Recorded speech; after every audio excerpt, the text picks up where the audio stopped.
제 강의를 많은 분들이 들으시면서 영어식 사고에 대한 궁금증이 있는 것 같습니다. 그래서 오늘은 아주 간단하게 설명을 해보고자 합니다. 먼저 한국어와 영어의 차이점을 살펴보면 영어식 사고 또는 모국어법을 쉽게 이해할 수 있고 또 우리가 습득할 수 있다는 것을 알 수 있습니다. 한국어와 영어는 어순이 먼저 다르죠. 두 번째는 한국어는 어미와 조사를 붙여서 의미를 만들고 문장을 만듭니다. 예를 들어 나는 영희를 사랑해. 한국어는 나의 는, 영희에게 를, 그다음에 사랑에 한다를 붙여서 문장의 의미를 생성하게 되는 거죠. 하지만 영어는 같은 말을 표현해 보면요, 영어로 I love 영희 이렇게 됩니다. 그래서 I라는 단어와 또 love라는 동사와 또 영희라는 명사가 와서 그냥 그 단어 순서가 와서 문장을 만드는데요. 우리나라 말은 영희를 나는 사랑해, 사랑해 영희를 나는, 뭐 어떤 식으로 조합을 해서 바꿔도 의미를 잃지 않습니다. 하지만 영어는 영희, love, I 말이 안 되죠, 그죠? 어떤 단어의 그 순서, 어떤 단어라도 순서를 바꿔놓으면 영어는 의미가 되지 않고 문장을 생성하지 못합니다.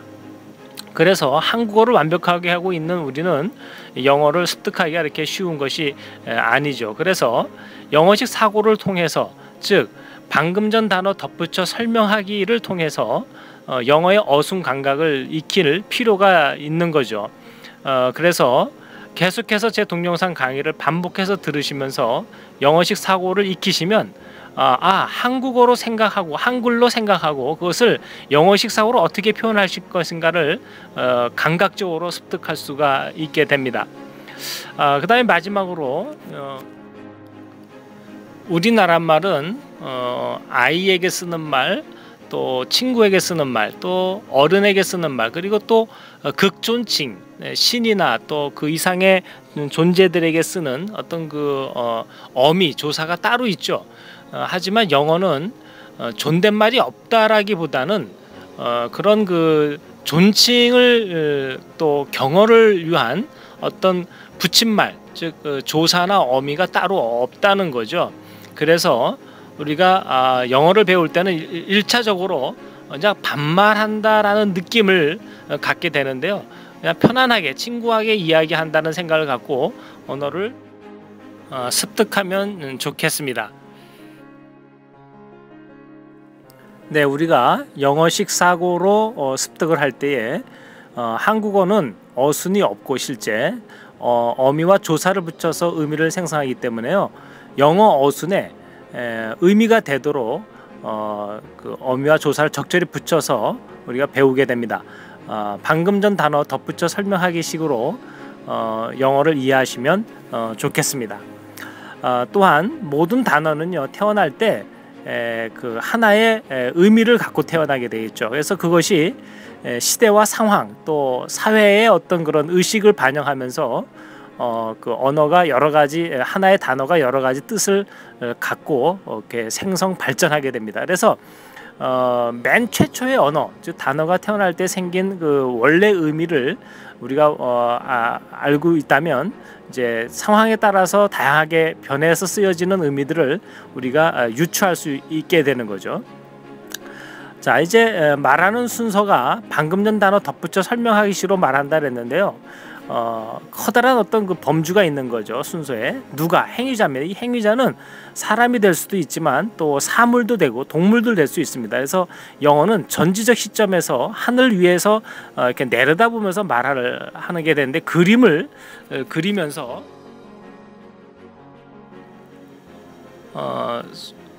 말을 하게 되는, 그림을 그리면서 말을 하게 되는 거죠. 그래서 행위자가 무엇을 하느냐, 무엇을 했느냐, 무엇을 할 것이냐 이렇게 되는 거죠.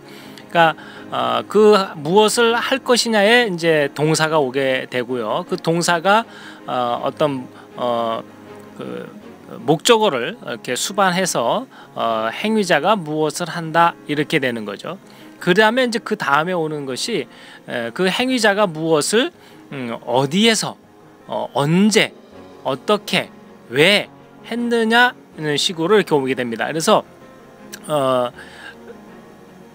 육가 원칙의 우리 기본 틀 속에서 우리가 그 어떤 상황에서 우리가 말을 할 때에 그 상황을 그림으로 그리고 그 그림 속에 행위자가 누가 되느냐, 그래서 그 행위자가 무엇을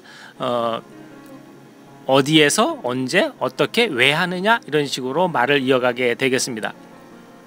두 번째는 이제 영어를 가만히 분석해 보면 화자로부터 가까이 있는 어떤 것에서부터 멀리 있는 것으로 이렇게 확대해서 나가면서 말을 하게 되는 거죠. 예를 들어서 내 딸은, 그죠? My daughter 공부를 합니다. 그러면 my daughter studies 이렇게 되죠. 어디에서, 그죠? In the library 공간 아닌 도서관에서, 그죠? 언제? Every night 매일 밤마다. 네, 가만히 문장 생성하는 거를 보면요, 그 내 딸이 무엇을 했어, 어디에서, 언제, 왜, 이렇게 갈 수 있는데요. 왜 그러면 어떻게 하면 될까요? Because, 그죠? 이유가 있는데 she 그녀는 필요해, need 뭐가, 목적은 to prepare 준비하는 게. 자, 준비하면서 쳐다보는 방향 for입니다. The exam 시험이야. 나도 알고 너도 아는 시험이야. 자, 이렇게 말을 generate, 우리가 이제 생성한다고 하는데요. 영어로 생성하기 위해서는 우리는 이제 한국 사람이기 때문에 한국어를 먼저 먼저 떠올리게 되는데요. 먼저 그 그림을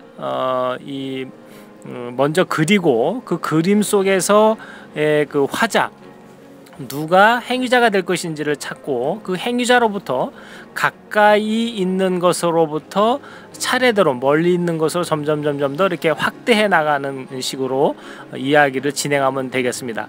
자, 모국어법 방금 전 단어 덧붙여 설명하기 꼭 잊지 마시고요. 매일